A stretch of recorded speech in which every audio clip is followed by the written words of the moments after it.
What's up guys, I'm James, and welcome back to the Great Gambino Watch Reviews. Today we are taking a look at the Grand Seiko Four Seasons Special Edition watches. They celebrate the combination of nature, time, and the ever-changing seasons. You have 4 different models representing from left to right, spring, summer, autumn, and winter.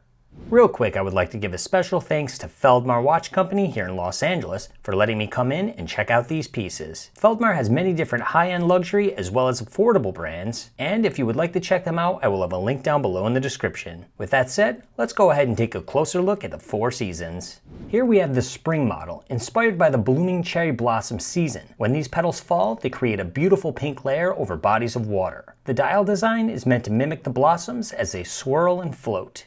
Looking closer in, this model has a texture that is very pronounced and noticeable from a distance. In my opinion, it is my favorite out of all 4 in this line. One of the things I love is that it seems to change color depending on the lighting. In this shot, it appears to almost be a pearl white, similar to the winter model. If we look at this shot of the 2 side by side under different lighting with a different camera, you can see the hints of pink that pop out on the spring model. It's hard for me to capture on camera, but under the right lighting that pink can really pop. It's subtle but beautiful. Next up, we have the summer model, inspired by the lush greenery of this season. This dial is meant to represent the wind blowing over waving fields and grass. Close in, you can see that horizontal wave pattern, which is a much more subtle texture than the spring model. And in person, the color can dance between green and blue. On this model, the handset along with the indices are in a gold tone, which I believe represents the sunlight breaking through and reflecting on the greenery during a summer day. Transitioning to autumn, the dial of this model is a dark blue to celebrate the autumnal equinox and represent the autumn clouds as they float through the sky. In my opinion, the pattern is similar to the summer model, except instead of a horizontal wave, this dial has a vertical pattern. In addition, this is a stable blue color no matter what the lighting condition is. Differing from the summer model, this one has a gold second hand and a gold applied GS logo in combination with silver hour, minute hands, and indices. Lastly, we have the winter model with its white dial, which celebrates the winter snow as it gathers and glitters against the sunlight. If you are a fan of the Grand Seiko Snowflake, this could be the model for you as it bears many similarities. The Grand Seiko Snowflake is the one that started it all, with its winter theme and more subtle texture design, which quickly became a fan favorite amongst collectors and gave Grand Seiko a much bigger presence in modern times. With the winter season version, it has a pattern that is more noticeable and in line with the spring model, minus the pink color. But similar to the snowflake, this one is paired with that heat-treated blue second hand. I'm a big fan of this method of colorization as it creates a unique blue that makes painted hands pale in comparison.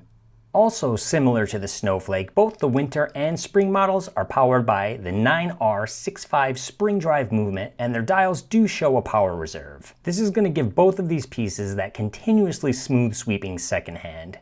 The fall and summer versions have the 9S85, which is a mechanical movement that operates with 36,000 vibrations per hour, which is classified as a high beat movement. It will not be as smooth sweeping as a spring drive, but it is still pretty impressive nevertheless. One other difference in the 2 movements is the spring drive offers a 72-hour power reserve, whereas the 9S85 has a 55-hour power reserve. On all 4 seasons, the case design and band are the same. However, the spring and winter models are set in a high-intensity titanium, while the summer and autumn models are made of stainless steel. You will notice the difference in weight when holding them in hand, but both feature beautiful Zaratsu polishing in combination with brushed surfaces. Each one of these pieces also has sapphire glass with a quality AR coating that will give you a clear shot of the textured dials.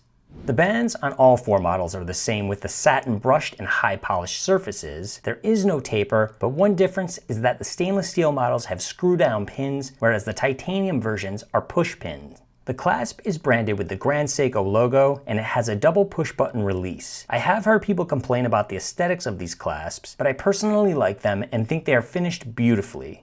The dimensions of all 4 pieces measure in with a width of 40 millimeters, a lug-to-lug measurement of 47 millimeters. If you want to change out the bracelet, it's 21 millimeters, and we have a case thickness of 12 millimeters.